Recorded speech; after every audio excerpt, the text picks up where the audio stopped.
this a surprise.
Here for work?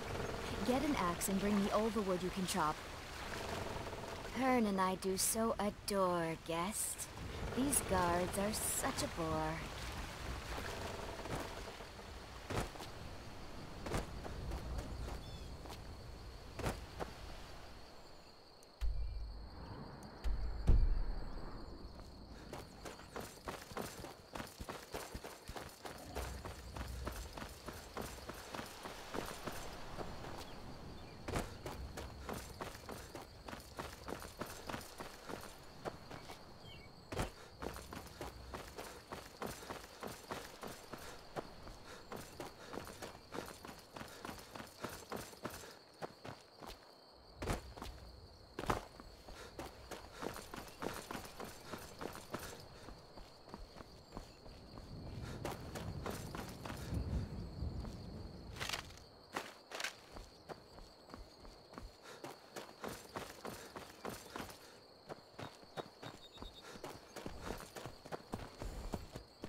Well, that was embarrassing. Brought to the ground by a couple of weak little bandits. I even had a plan, too. I was going to charge in and catch them off guard.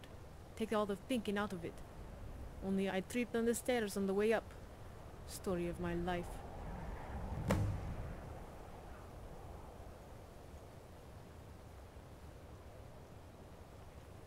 I nearly fell over the edge before one of the bandits, of all people, pulled me back. Then the two of them started using my face as a target dummy.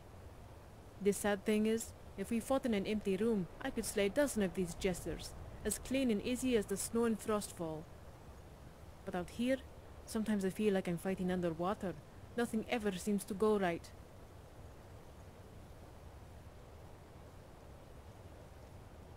I'll be fine. If there's one thing I can handle, it's a beating. My sister Bertilde always said I was tougher than a mammoth and half as smart. She was a real slaughterfish, my sister. People who are willing to tell the truth when it's cold and hard and naked on a fork. They usually are. It's been a long time since I've seen her or my brother-in-law. Maybe it's time to stop adventuring and come back home. I just need a couple of hours to get my stamina back. I know it's hard to believe given what happened, but I am a strong fighter. Hell, people say I'm one of the most promising warriors to come from the Pale in a long time. Someday I will prove them all right. If you want, we can talk at length later, but first I want to get back to Dawnstar.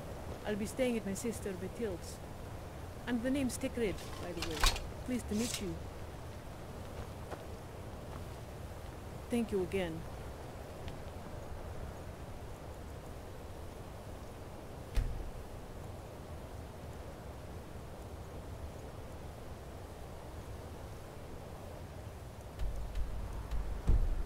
How nice of the bandits to all pile together in one place with no avenue of escape. Come!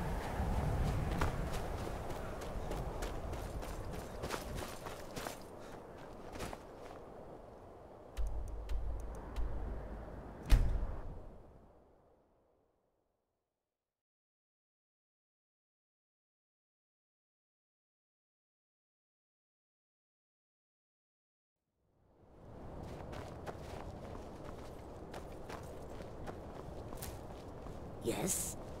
The sands are cold, but Khajiit feels warmness from your presence. Something? Keep your hands to yourself.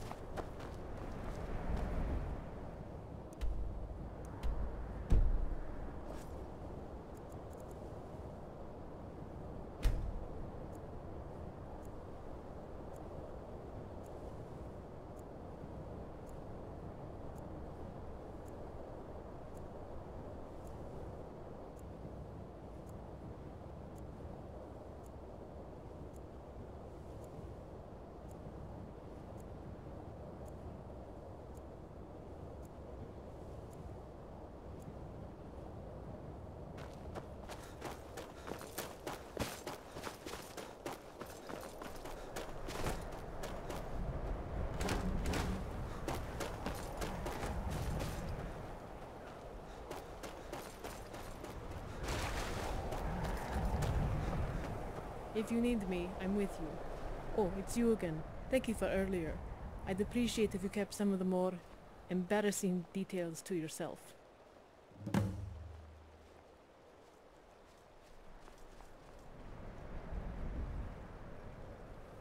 I can't say I'm surprised. It's sad to say, but my sister made enemies like bees make honey, and she stung worse than any swarm.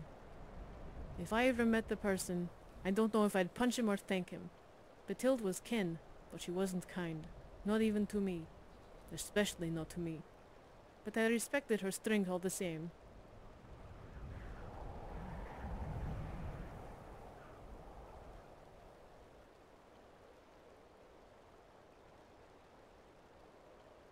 Yes, I know. But she doesn't make it easy. Bad relatives are almost like a prison sentence, and the only crime you've committed was being born. Dealing with Bertilde's death, I can't say it was a shock, but it's different from other losses I've experienced. To be honest, I was dreading the arguments we'd inevitably have the moment I stepped into her home. It would have been even worse knowing that she'd always have the last word. Her roof, her rules. With her gone, I'm almost relieved. Of course, Bathilde liked to say when I came out of the womb I looked like a spider, all knees and elbows. I was a gangly child. My arms and legs seemed in a hurry to grow and left the rest of my body behind. It didn't help that I was shy. The village children were merciless. Tikrid the awkward, they used to chant, like it was some nursery rhyme.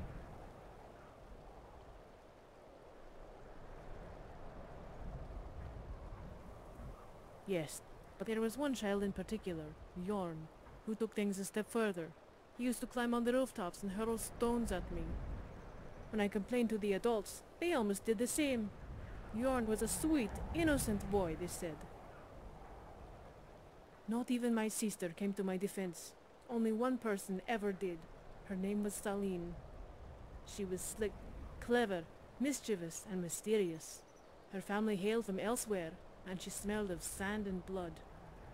When Jorn first met her, I think his jaw would have hit the floor if she hadn't thrust it up his nose. She didn't buy his sweet boy act for a second. When I was younger, I trained in the barracks as a sword maiden. Many believed I would eventually serve Skull the Elder as his housecarl. But the position was filled by a man named Yod, a great warrior and former Imperial Legionnaire. Yod was part of a naval garrison that fought off the Thalmor as their ships attempted to establish a beachhead on the northern coast. As a result, he's revered and loved by the people, the guards, and more importantly, the Jarl himself, a true hero of Skyrim.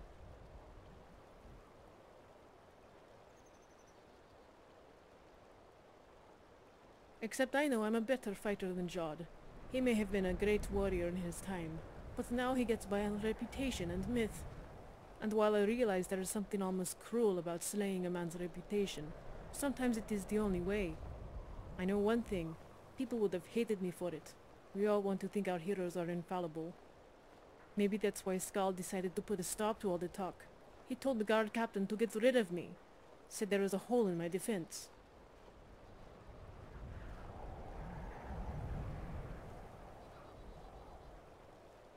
So do people, and so do dreams. I've seen too much of the world to want to be cooped up in a longhouse, listening to nobles and farmers petition the Jarl for lower taxes. As a bounty hunter, I can still serve the Hold and the Jarl while traveling across the Pale, and honor the spirits to whom I've pledged my sword. I know, bounty hunters put their lives on the line almost every day, and only reap from the blood they sow.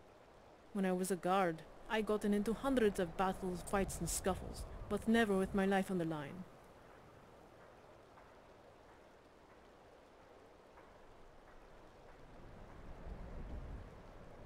We used to clean out the barracks and hold sparring matches, tourneys, put half a week's wages in a pot, winner takes all. We'd knock each other around with practice swords until our bellies were as lumpy as a toad. I won more than my share, of lumps and gold. You fight recklessly when the blades are blunted. What's a blow to the arm if you can knock a man to the ground? People won those tournaments by turning them into melees, old-fashioned brawls. Real fights, I imagined they'd be different. I knew they'd be different. It was just a question of how much.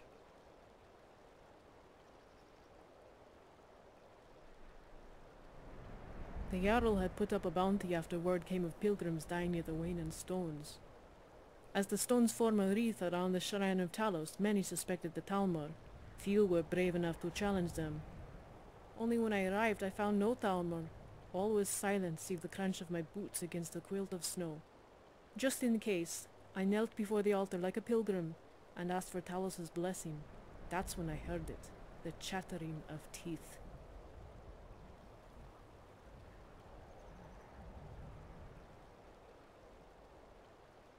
That they were, like two boned snakes rattling their icy scales as they swam through the air. Only I saw nothing save the noise and the bending of light as they slithered and swirled around me, without a body and without a tongue. I drew my sword when I should have raised my shield. I still recall the feeling of frostbite that touched my skin as their fangs sunk into my flesh. I shook them off and darted back behind the stone. It felt as if the wind itself was trying to take a bite out of my neck. I looked to Talos for guidance. He granted my faith with a vision, a tiny red dot dancing around the altar. It was a drop of blood, and just like that, I had my answer. With but one health potion left, I would only have one chance. I tossed my shield away. I slashed my palm and squeezed it, letting the blood collect in my hand. Then I closed my eyes and listened for the rattle to get close. I threw the blood in the direction of the noise, hoping to splatter it across their glassy spines. Then I opened my eyes, and there they were. Once the mystery was gone, they were nothing more than slaughterfish, wading through the air as I stuck them with my blade. We spent every minute together. Her father was grooming her to be a warrior, and she'd often share the lessons she'd learned. We met at night and practiced by the lighthouse fire. She taught me how to hold a weapon, how to strike with it, and how to defend. If I learned to protect myself, she said, bullies like Jorn could never get away with hurting me again. But if I wanted to get better, I needed to spar. And to spar, I first needed a weapon of my own. So one night I borrowed a blade from the smith's workbench. I was running up the lighthouse steps to show ᵯᴑᴆ when I slipped on a patch of ice.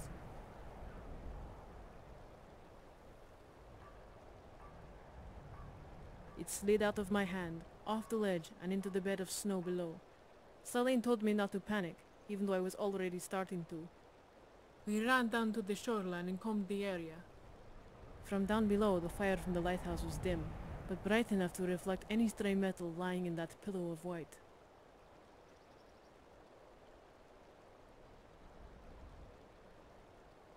Yes, in fact, it only took me a few minutes to find the sword standing straight up in the snow.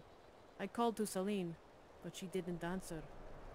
She was staring at something, a dark surface wedged in the rock. I ran over and tugged at her shoulder, holding up the hilt to her eyes. She never turned her gaze, and that's when I looked at the rock once more and saw the door. A black one, painted with skulls and bones, and it spoke. I was mortified. I couldn't even breathe. I backed up, tripped, and fell on my bottom, clutching my blade like a doll. ᵯᴑᴆ didn't flinch. It asked her a question. ᵯᴑᴆ talked back to it, but the door didn't like her answers. Then she repeated the question to me. What was life's greatest illusion?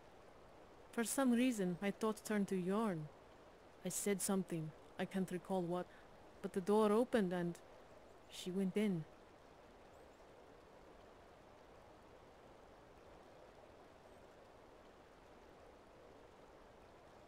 ᵯᴑᴆ used to say that someday I'd surpass her as a fighter, that I fought so awkwardly my movements were unpredictable. But that night, at that moment, I wasn't that person I was going to be. I was who I was, and that person was weak. Mentally, physically, and emotionally. ᵯᴑᴆ told me to wait outside, and I was more than happy to. ᵯᴑᴆ used to love watching the guards spar.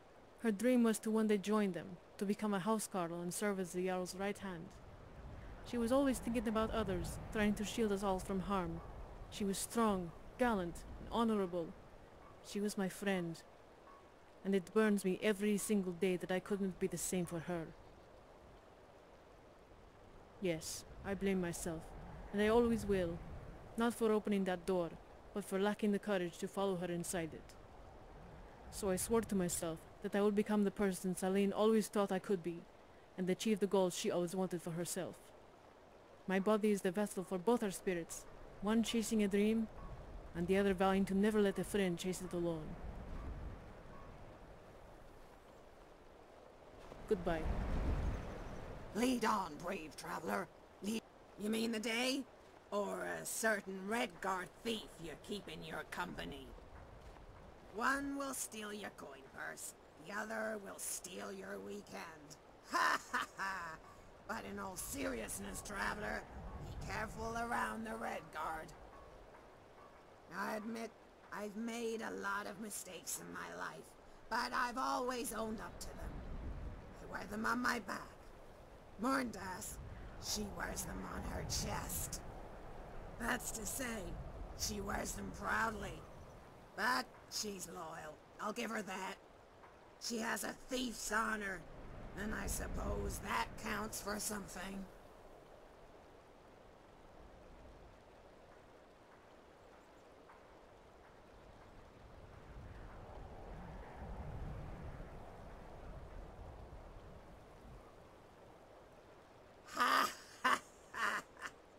Now that's the craziest sodding thing I've heard all day. Didn't I warn you to lay off that hissed sap? There's something about that girl that's bound to the shadows. You can drag her to the light, but it'll kill her in the end.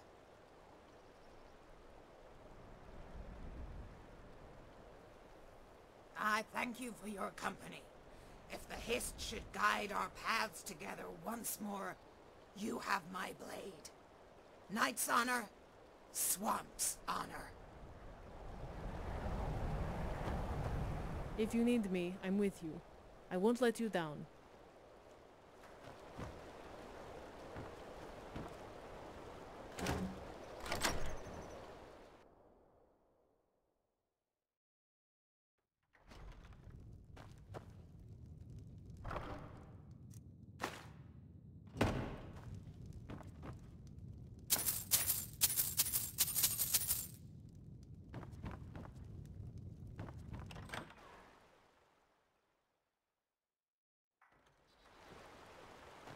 We've stopped. What is it?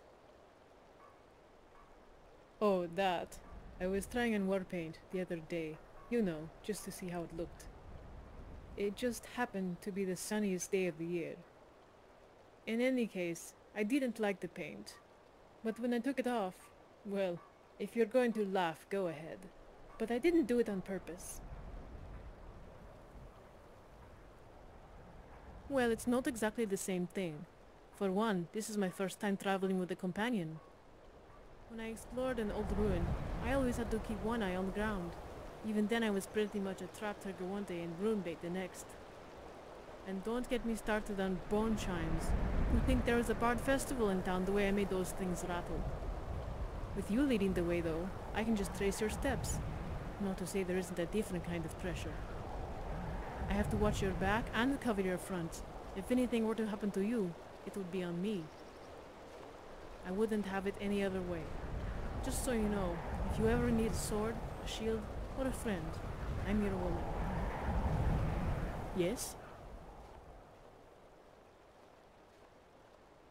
Take whatever you need. I can manage.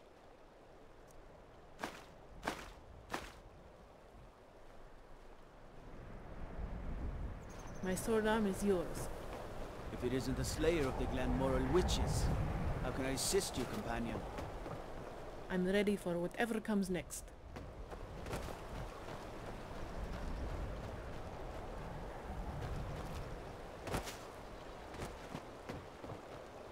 You look concerned. How can I help? Okay, but be careful. If you need my blade, I'll be at my sister's. I won't let you down.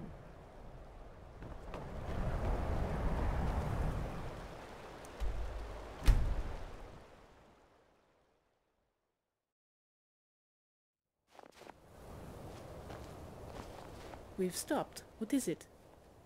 To the next fight.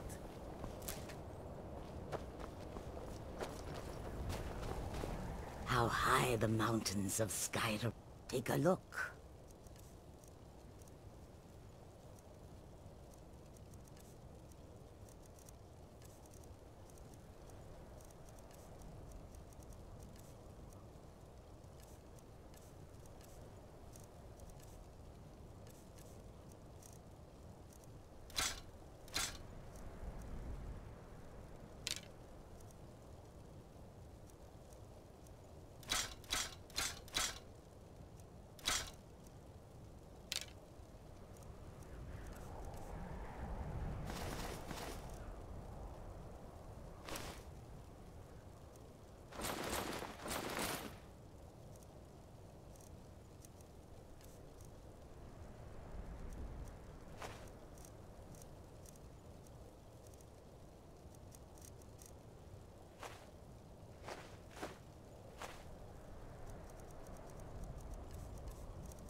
May your road lead you to warm sands. If you have come to see our wares, speak to the others. Khajiit is ready for any trouble. So many. Take a look.